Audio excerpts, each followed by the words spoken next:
എന്നാലും ഇതിത്തിരി കടന്ന കൈയായിപ്പോയി. ഒരച്ഛന്റെ സ്ഥാനത്ത് നിന്ന് വർമ്മ സാറ് വളർത്തിക്കൊണ്ടുവന്ന ചെക്കനല്ലേ ആ ദീപക്. ഇത് വളരെ മോശമായിപ്പോയി. അല്ലെങ്കിൽ ആ ചെക്കൻ ഒരു നന്ദി കെട്ടവനാ. പണ്ടേ അവൻ അങ്ങനെ തന്നെയാ. ആ അംബികയുടെ അതേ സ്വഭാവം ആ ചെറുക്കന്.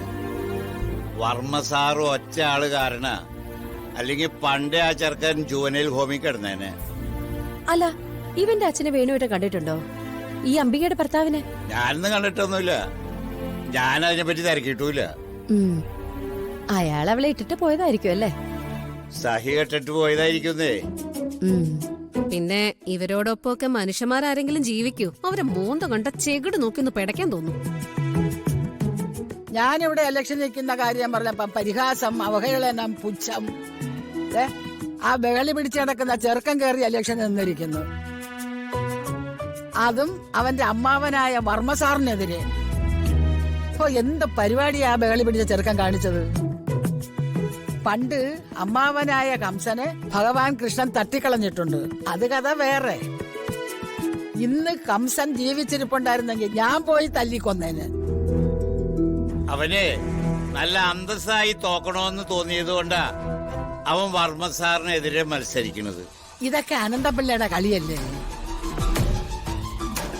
അനന്തപിള്ളയുടെ മാത്രം കളിയല്ല, പിന്നെ ഇതിൽ അമ്പിയയ്ക്കും പങ്കുണ്ട്. ഓ, ഒരു കൊട്ടേഷൻ കൊടുത്ത് ഈ അമ്പിയെ അങ്ങ് തട്ടിക്കളഞ്ഞാലോ?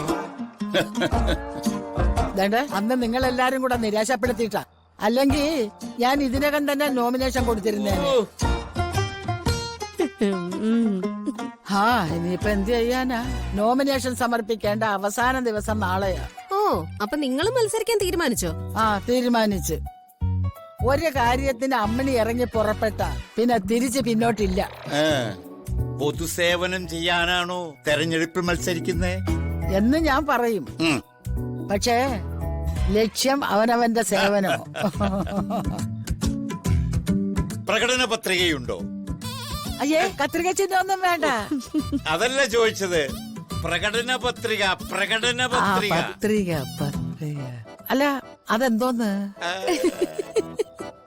ജയിച്ചാ എന്തൊക്കെ നടപ്പിലാക്കുമെന്ന് ജനങ്ങൾക്ക് വല്ല ഉറപ്പും കൊടുക്കുന്നുണ്ടോന്ന്? ആ, ഉണ്ട്.